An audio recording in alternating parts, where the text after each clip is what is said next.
did today? Today we marched as from the first ward to the fourth ward as what we call bridging the gap, because it's been forever. Okay, I'm 61, so I remember as a teenager there was like the little feud that was always there, but it was fist fighting back in that day. But now the young men choose to use guns to solve their differences. So what we're doing is trying to, from 2007 we've been active, trying to help our young people realize that they have to solve their differences through communications, and there should not be differences because we are one people, one tribe, one city, so one community. So that is the basis for CeaseFire, and to go into the homes after there's been a shooting to try, bring some comfort to the mother and families and to that community that has been affected by the gun violence, because that's a whole ripple effect. We have young children that are stopped attending classes at the 5th grade level and are participating in drug activities and things of this nature because of poverty in the city. But in order to bring businesses to the city, we need to stop the gun violence and the horrible reputation of so much violence and destruction in the city.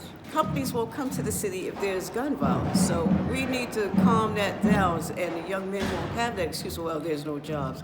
Well, I no longer myself accept that as an excuse, because if they can go into the prison system and make $2 a day, what's the problem with working at McDonald's? What's the problem with working at any of the retail stores that will pay them a decent wage where they can at least put their monies in the bank if they, so choose to, because that's no life. I have a nephew that is a part of that life, and he's told me, Auntie, I didn't expect to live past 25. That is their life expectancy, to live to 25. If they live past 25, they feel like they've made it, that type of thing. And that's a sad commentary for our young men. They have to learn that life is more than what is in their view, in their neighborhood.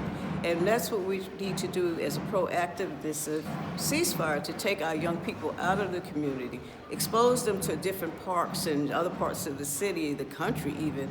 Let them know that they can be scientists, doctors, chemists. We had one young man that was interested in airplanes. There's a school out in, Oklahoma? They do an aviation camp. Teterboro will let them sit in the planes and this type of thing, but there's an actual camp that young people can learn how to fly planes. So they need to know this, take them horseback riding, just to get fresh air, greenery, this type of thing. Change the environment, open the mind to let them know there's more than just selling drugs on the corner. There's more than just running behind a football is a way out. There's more than the gangster rap is a way out.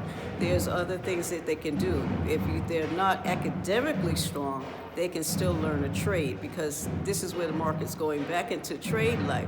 So this is what we try to convey to our young men that are standing about, and in their affiliations, which is nothing wrong with them being in their affiliations, but our message to them is to be doing something positive while you're doing what you're doing.